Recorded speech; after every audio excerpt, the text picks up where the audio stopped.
দেখছেন কি সুন্দর জকমকে চেয়ার রয়েছে। খাও খাও খাও খাও। এইবার আমার ওর পালা। আমার শরীরটা ক্লান্তি লাগতেছে না এখন বন্ধু। কেন তোমার এখন একটু কাম করো, একটু এখানে আমরা একটু ছায়া তুলে একটু ঘুম পারি।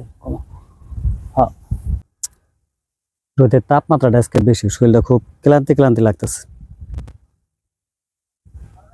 বন্ধু তুই কেরা? বন্ধু আমার ছিল না, এই 11 মাসের কথা ভুলে গেল। তা কই গেছিল বন্ধু?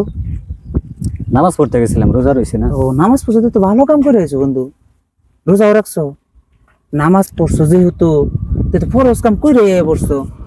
তো এই যে রোজা থাকছো তোমার খারাপ লাগতেছে না? খারাপ তো একটু লাগবে, রোজা রয়েছি। শরীরটাও শুকিয়ে শুকিয়ে গেছে গা দোস্ত। আমার বন্ধু এই যে এরকম শুকাইলে কি আমার ভালো লাগবো? বন্ধু তোমার একটা কথা কই, দুই একটা রোজা ভাঙলে কিছুই হয় না। এক কাম করি, নাও তোমার গিয়ে ঠান্ডা খাওয়াই গে একটা। না দোস্ত, পাপ হইব। আরে পাপ হইব কেন? ফরজ কাম তো করে আইছো, নামাজ পড়ে আইছো, কিন্তু তোমার পাপ হইব কে? আমি তো আছি। তারপরে আমি তোমার নকে যদি বন্ধু বন্ধু হয়ে কি বন্ধু খারাপ বুদ্ধি দিমু? বুঝো না? না বন্ধু, সারাদিন গেছে গা, না রোজা ভাঙব না দোস্ত, পাপ হইব। বন্ধু রে একটা কথা কই, এই যে ফরজ নামাজ পড়েছো, জোহরের নামাজ পড়ছো, আসরের নামাজ হয়ে পড়বো, আসরের নামাজ পড়বা, ওটাও তো ফরজ কামি। বয় না ফরজ কাম করবাই নইছো, জোহরের নামাজ পড়েছো, আবার আসরের নামাজ পড়বা। এক রোজা ভাঙলে কিছুই হয় না। আর আমি তোমার বন্ধু, তোমার কি খারাপ চামো? একটা কলা খাও, একটা রুটি খাও, দেখবা তো সব দোস্ত একবার শান্তি। এর এত শান্তি কিছু আছে না? একটা কলা খেলে হইব দোস্ত, একটা। দেন, কথা তো খারাপ হয় না, এটা কলা দেন।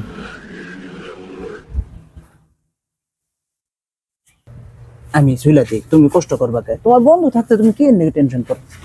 এত টেনশন মানুষ করো না। আমি ছিলা দিই, তোমার কোনো কষ্ট হয় তোমার করন না কোনো বন্ধু। দেখছেন কি সুন্দর জকমকে চেয়ার রয়েছে। খাও খাও খাও খাও। কি ভালো লাগতেছে না? আমি বন্ধু কোনো সময় খারাপ চাই না। গেল কই? হায় আল্লাহ, এটা আমি কি করলাম? সারাদিন কষ্ট করে রোজা রইলাম, শয়তানের ধোকায় পরে আমি রোজাটা নষ্ট করলাম। কামটা ঠিকই হয়েছে, রোজার প্রথমে দিয়ে আসছে একজন রে, এবার আরেকজনের পালা। আরেকজনের বানাইছি, এইবার আমার ওর পালা। বন্ধু না, কেউ না। বন্ধু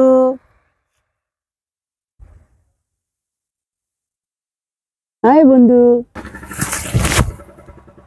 কেমন আছো বন্ধু? আরে বন্ধু চিনো না তুমি আমারে? এই 11 মাস আমার নগে থেকে আমার ভুলে গেলা। আমি তোমার সেই বন্ধু। বন্ধু ভালো আছো? ও তুই চিনছো বন্ধু? তুই কই যাইতেছো বন্ধু? এখন ওই জোরে নামাজে যাচ্ছি। ও নামাজে যাবেন? রোজা রইছো? হ্যাঁ, রোজা রাখছি। বন্ধু চলো, এই যে এই ঠাটা বড় রোদ্রের মধ্যে আমরা চলো ওই যে গাছটার নিচে একটু বসি, ছায়া আছে। আমি তো এখন নামাজে যাব। আরে বাবা, রোজা তো রইছো, নামাজ একটু পরে পড়লেও হইব। চলো বন্ধু, দেখো কি সুন্দর ছায়া, চলো এখানে একটু বসি, আসো বসো। তো বন্ধু সেহরি খাইছিলা? আরে চেহারাটা শুকিয়ে গেছে। রোজা তো রাখছো, 30টা রোজা রাখবা, নামাজ তো পড়বাই। এই যে দেখো তোমার শরীরটা ক্লান্তি লাগতেছে না এখন বন্ধু? কেন তোমার এই যে এখন একটু কাম করো, একটু এখানে আমরা একটু ছায়া তুলে একটু ঘুম পারি।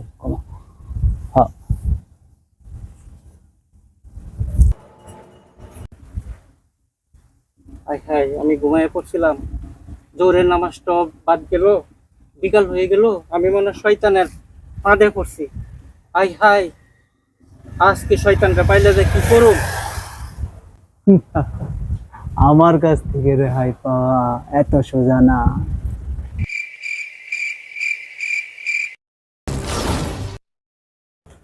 বাবা, তুমি কারা? বাবা আমি আপনার উপকারী বন্ধু। এই যে রোজার মাস আইছে, দেখছেন রোজার মাসে আপনার উপকার করতে আইছি। কি উপকার করবা বাবা তুমি আমারে? এই যে রোজার মাসের ব্যবসা বাণিজ্যের মধ্যে কিরকম দ্বিগুণ লাভ করা যায়, এটা আপনার উপকার হয় না? উপকার হয়। তাহলে এই যে কাকা, 1 টাকার মাল যদি আপনি 2 টাকায় বেচেন, 5 টাকার মাল যদি 20 টাকায় বেচেন, তাহলে কত টাকা লাভ হইতেছে না কাকা? লাভ হয়। এইটার নিয়েই আপনার কাছে আনা কাকা, ঠিক আছে? যেমন এই দেখেন, এই যে এটার দাম হচ্ছে 10 টাকা, এখন যদি চলিয়ে বলিয়ে যদি আপনি 15 টাকা বেচারেন, তাহলে লাভ হলো না? এটাই তাহলে উপকার করবার এসেছেন আপনারে। উপকার করো। আমি কি ভাবতেছি, এই তো আমি মনে হয় শয়তানের চক্রান্তে পড়ে গেছি। শয়তান মানুষকে ধোঁকায় পড়ানোর অনেক উপায় ব্যবহার করে, যেগুলো সাধারণত ধীরে ধীরে মানুষের মন ও চিন্তা পরিবর্তন করে। ইসলামিক দৃষ্টিকোণ থেকে শয়তান মানুষের ইচ্ছার বিরুদ্ধে তাকে ধ্বংসের দিকে ঠেলে দেয়। শয়তানের ধোঁকা থেকে বাঁচতে আল্লাহর কোরআন ও হাদিস অনুসরণ করব ইনশাল্লাহ। হাই বন্ধুরা, কেমন আছো? বন্ধু ভালো আছি, আহো আহো, তোমার এতে খুঁজতেছি, আহো আহো, বসো। আইসি ধরো ধরো, না না না, বান্ধো শয়তান রে, বান্ধো ভাই না না বান্ধো।